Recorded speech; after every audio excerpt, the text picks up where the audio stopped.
So I am Benji Smith. I'm a senior here at NC State, and I am going to be talking tonight about mythicism, which is the idea that Jesus never existed as a historical figure. So this is not a theology apologetic. This is a historical one. So we're going to get a little bit on what is mythicism. There's a bunch of names for it: Jesus myth theory, Jesus ahistoricity theory, but most people just call it mythicism. It's a fringe view amongst most first century theologians and historians. Again, the idea that he never actually existed. It's really not widely accepted by many contemporary scholars. According to Richard Carrier, he's one of these people, but he says he's one of roughly 7 people that are qualified to make that kind of view, that have that kind of view. So it's a very minute kind of thing. So why does this matter if it's not widely accepted?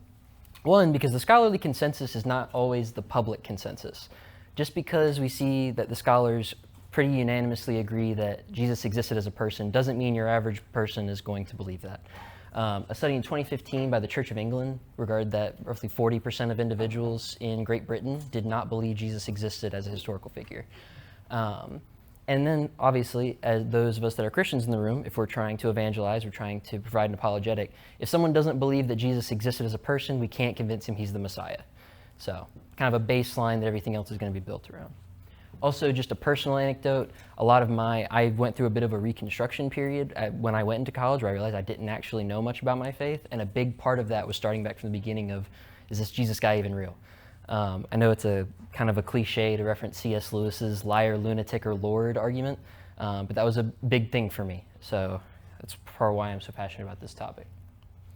So a bit of setting expectations. Again, this is not a theological apologetic. This is going to be more of a historical one.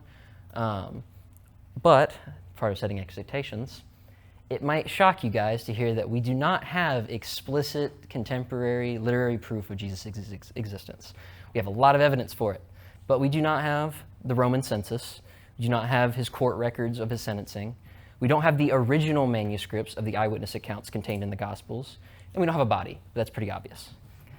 But that's okay, because the majority of first century historical figures we do not have this kind of evidence for.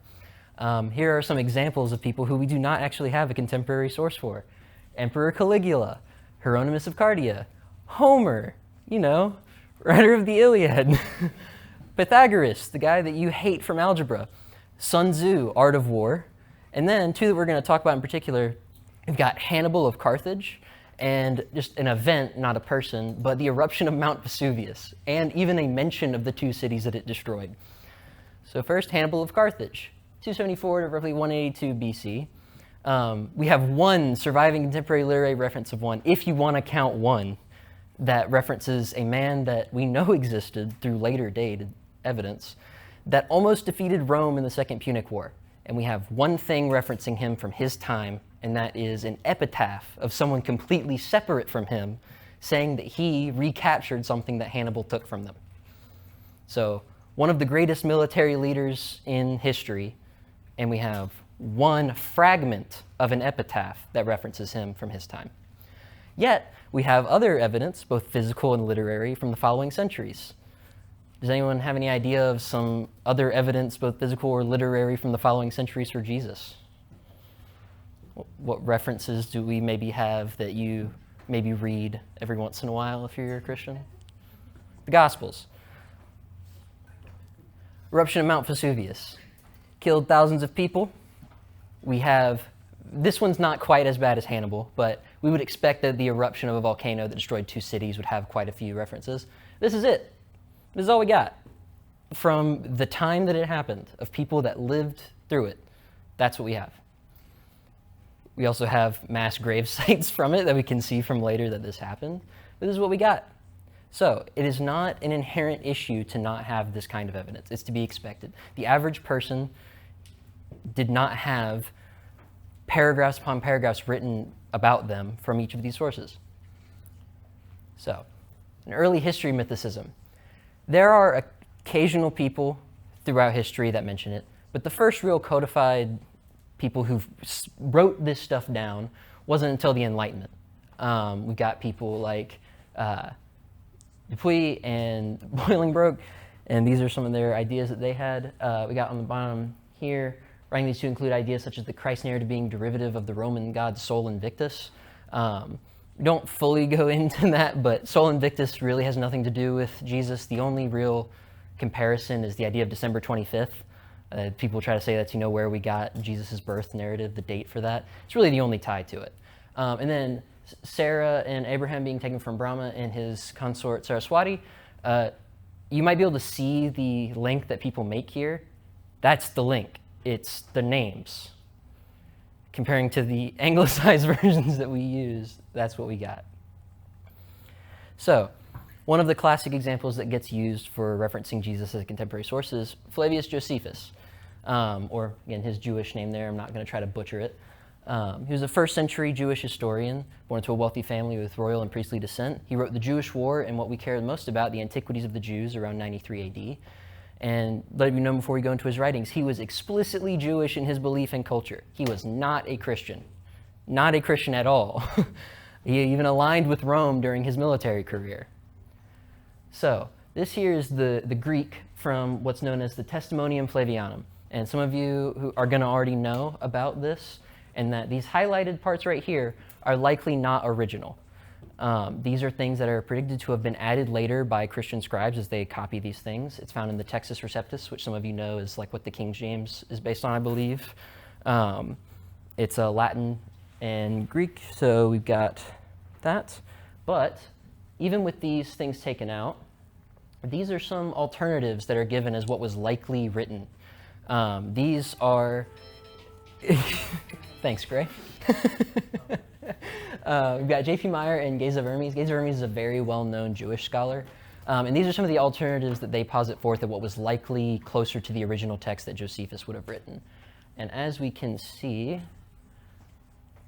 still mentions Jesus. This is not really debated that Josephus did mention Jesus by his name. He is not claiming that he is the Messiah. He's probably not saying that he rose on the third day, but this is a secular, well, I guess it wouldn't be secular, it would be a Jewish attestation of a figure of Jesus. And then we've got Paul's letter to the Galatians referencing Jesus' brother, James.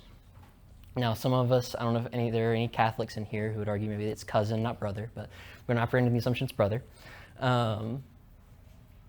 Paul's letter to the Galatians is one of the letters of Paul that is unanimously agreed that it is authentic to Paul. I'm not going to get into textual criticism and stuff like that. There are certain letters that are debated whether or not it was actually Paul that wrote them. Galatians is not one of them. So right here, I don't know, it's going to be kind of hard. Can y'all see this okay? Okay. So this right here is going through where he's talking about the narrative of being before the Sanhedrin and James and his execution. And you see here it says, who was called Messiah.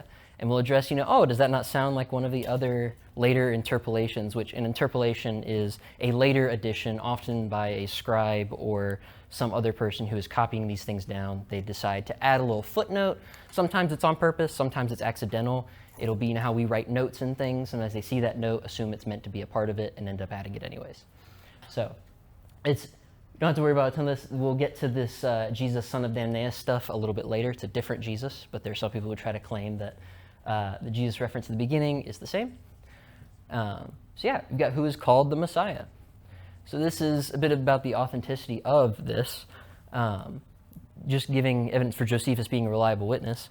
Josephus was around the age of 25 when James was executed. He was a fellow citizen of Jerusalem, a city of only roughly 80,000 people, and he was previously on an embassy to the Roman Senate on behalf of the temple priesthood. So he's going to be pretty well aware of the ongoings within the city, especially when it has to do with the temple priesthood.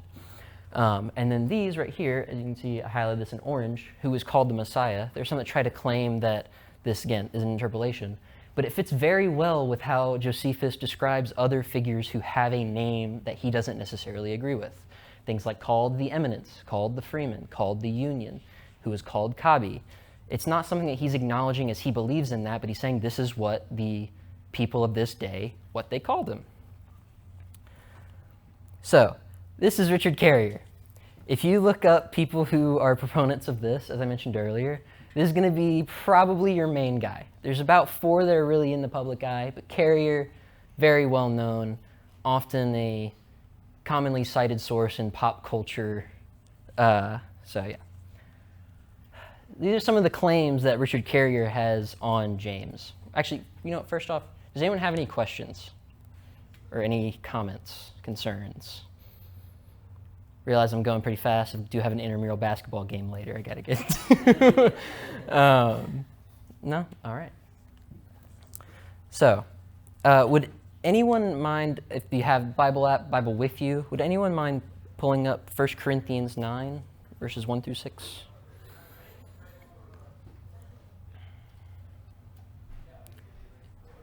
Gray, you got it? Okay. 9, verses 1 through 6. No. Shouldn't, unless you got some really janky version, but... would you mind reading that out loud for us real quick? Am I not free? Am I not an apostle? Have I not seen Jesus our Lord? Are you not the result of my work in the Lord? Even though I may not be an apostle to others, surely I am to you.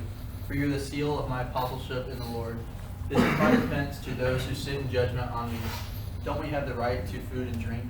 Don't we have the right to take a believing wife along with us, as do the other apostles and the Lord's brothers and Cephas? Or is it only I and Barnabas who lack the right to not work for a living? All right, so when you hear the words, the other apostles, Lord's brothers, and Cephas, does anyone see a problem with the claim that brothers of the Lord must mean simply Christians, in particular those below apostolic rank? Well, he describes the other apostles, James, the brother of Jesus, and then Cephas. There's no distinction between Cephas and the other apostles. He's not saying that this is just some random guy. This isn't James, son of Zebedee. This is James, the brother of the Lord. We've also got a claim that he makes that the author of Acts shows no knowledge of James, the brother of Jesus, being believers, much less apostles, and that the James referred to in Acts as being a preeminent member of the early church is in fact James, son of Zebedee. That Acts contradicts Paul in its chronology, stating that Paul's encounter with James, Peter, and John in Galatians 2:9 is in fact, again, son of Zebedee, because Richard Carrier does not like to, he is not a proponent of the idea that these are references to James, the brother of Jesus. Again, we already went through who was called the Messiah, that claim. He's one of the big proponents of that. And Jesus, son of Damnaeus, being removed from Josephus, because in order to have who was called the Messiah, and being that James, brother of Jesus, you'd had to have taken out in the previous that it was Jesus, son of Damnaeus. He's trying to make the claim that this Jesus here and the Jesus mentioned up here are the same person. So I use this picture because this is a common one that gets used to describe Richard Carrier. I just thought it was kind of funny. This is actually from a guy named Tim O'Neill. He is an atheist, but he has a fantastic website called History for Atheists, in which he goes through and he talks about bad arguments that atheists make and how you can make them better. And he does not like Richard Carrier, and Richard Carrier does not like him. So this is one of Richard Carrier's quotes regarding all of this. And you have to go through it completely, but it's kind of going over his main stuff. I'm trying to think of the best way to continue with that would be. Yeah, he's making a very, very rash argument with not much support, in that he is simply stating that this is what it could have likely been, not really providing much evidence for it, and just saying, it's an idea, so I'm going to roll with it. So, Corinthians 9:16, we already went through this, a little out of order. The self-refuting argument of Carrier, him saying that it was not an apostle, but then literally being named as among the apostles, don't really go together. I forgot to put the footnote on this one for Acts 12. These are the orders of things that occur, because it goes with the next thing. Acts does not contradict Paul, and Paul meets James, brother of the Lord, sometimes around the 30s AD after his conversion. After 14 years, Paul goes to Jerusalem again and meets James, Cephas, and John, described as the pillars, and then puts him sometime around 50 AD as detailed in Acts 15, meaning that James, the son of Zebedee, was executed between these two occurrences. So when Richard Carrier is trying to say that on this second meeting that he's actually meeting James, son of Zebedee, James, son of Zebedee was executed prior to this. in the same book of the Bible, written as a historical document in Acts. It's not as much a theology as much as it's describing the early church. Oh, also another point. Anytime that the sons of Zebedee are described, they are always given sequentially. It is James and John, or John and James. I don't know if you guys remember when we were reading passage previous, it said the apostles, James, brother of Jesus, and then Cephas. They're always described together. These are some quotes. I don't know if you guys know who Bart Ehrman is. You've probably heard this name. He's a professor at UNC Chapel Hill. Used to be an evangelical Christian, ended up leaving the faith, and has spent a lot of his time as a professor at Chapel Hill talking about Christianity. He teaches a New Testament class. And so these are some quotes that he has about this. This first one, he's also addressing Richard Carrier in this quote. This is all from his book. And so Jesus' brothers were his actual brothers. Paul knows one of these brothers personally.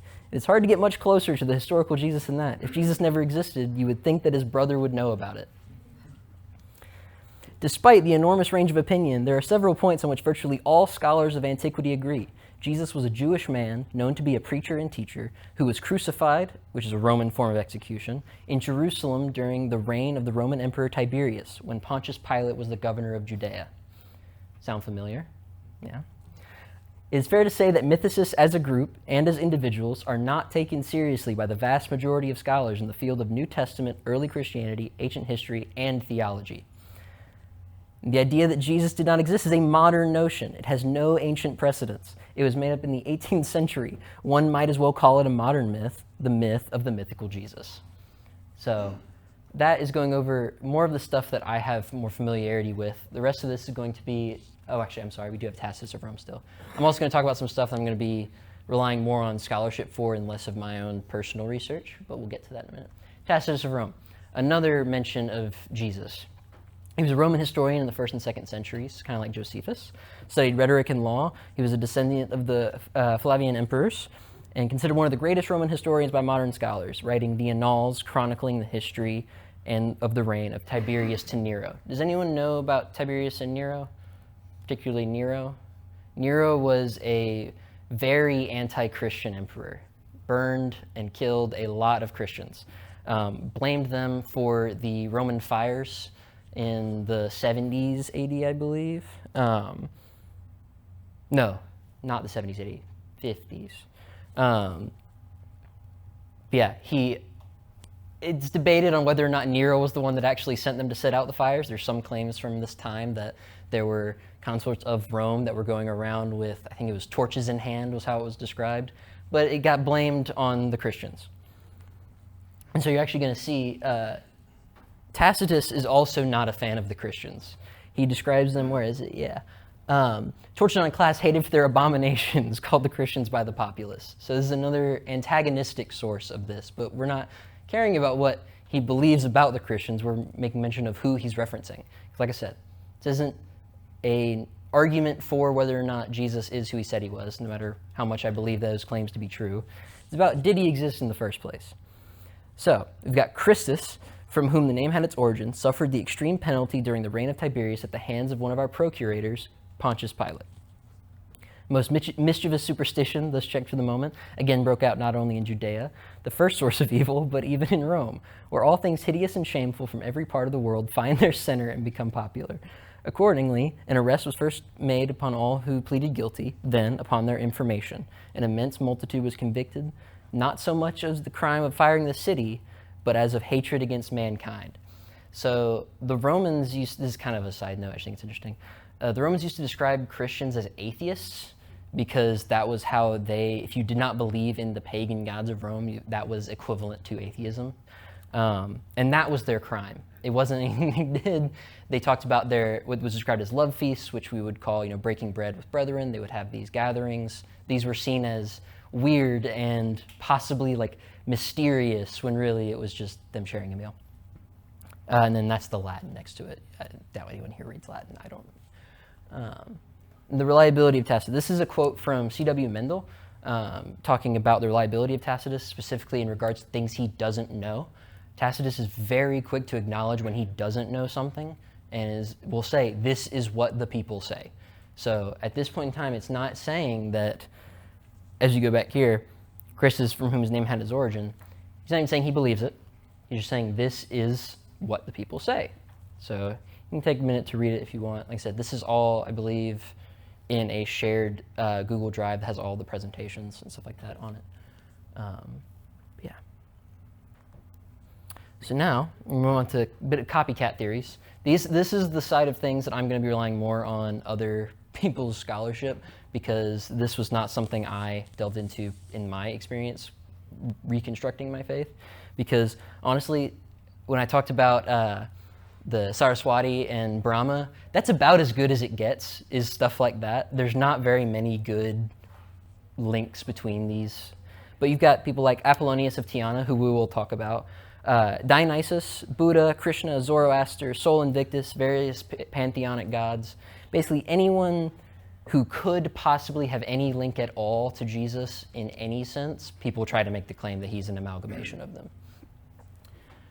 So, Apollonius of Tyana.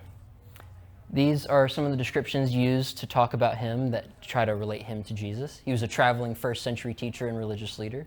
He had a miraculous birth narrative, performed miraculous healings, cast out demons, and raised the dead. He was handed over to the Roman authorities and believed to live on in the heavenly realm after death.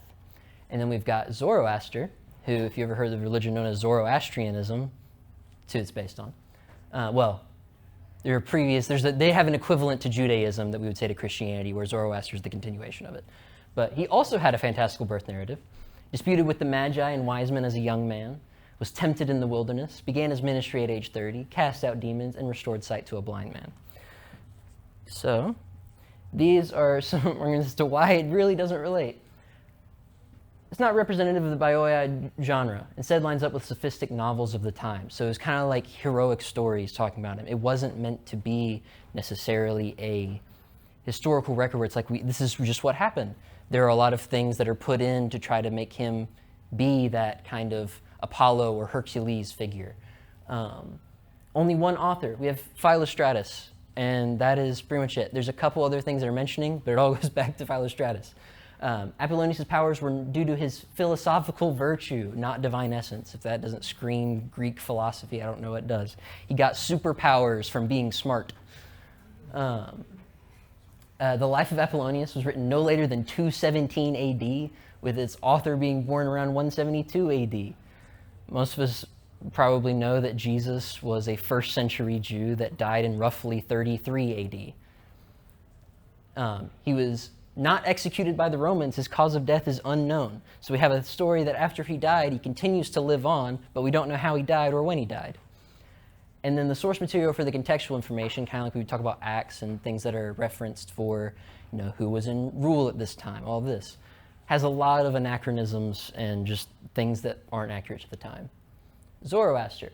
His birth was not of a virgin, and the fantastical aspect was an esoteric glory that resided in his mother that was transmitted through the different rulers of the time. And that's found in the Avesta, which is a post-Christian Zoroastrian compilation of scriptures. He was placed under the care of a wise man and had many disputations with the Magi, including being accused of a necromancer, not what Jesus was accused of at the time. And also, it wasn't Jesus disputing with teaching in the temple when he was a young boy. It is these Magi telling him, hey, quit saying that, you're wrong and stupid. This is his analysis of the tempting in the wilderness. After 10 years of visionary experiences, not the time that Jesus had, a lesser demon named Buti was sent by Ahriman, who is an anti-God figure, not in the sense that we wouldn't consider the devil to be on equal power to God. He is subject to God. In Zoroastrianism, you kind of have a dichotomy of good and evil where they're both of equal power and they're balancing each other out. Mazdaism is what I was referencing when I said there's kind of a prefiguration of like Judaism. It's kind of like their version of that. He truly did begin his ministry at 30, but that's really not a big deal because in the time of this, 30 was the age of wisdom. That was when people came into themselves in that. It's when they were kind of seen as mature intellectually. Again, also found in literature dated centuries after Christ. I believe, yeah, and the next one's 10th century. Never explicitly exorcised demons, simply stated that he could. And sources of the healing of the blind man date to the 10th century AD. And he did that by squeezing fruit juice onto a man's eyes. And that was how he healed him of his blindness. Yeah. So that's pretty much the extent of this presentation. Except I do want to touch a little bit on, has anyone here ever heard of the Jesus Seminar? You got a couple people? Okay, it was a movement, I believe it was 1985, where they had people come together to try to figure out who Jesus actually was. And among the 150 people that they had on the panel, only 50 of them were biblical scholars. And it tells you about the kind of people that came in. One of them was the director of RoboCop. He had a master's in mathematics, and yet he was one of the people that was deemed credible enough to be a part of this massive seminar in which they were going to find out the truth about that. So there's a little fun fact right at the end there. But does anyone happen to have any questions about anything that was shared tonight?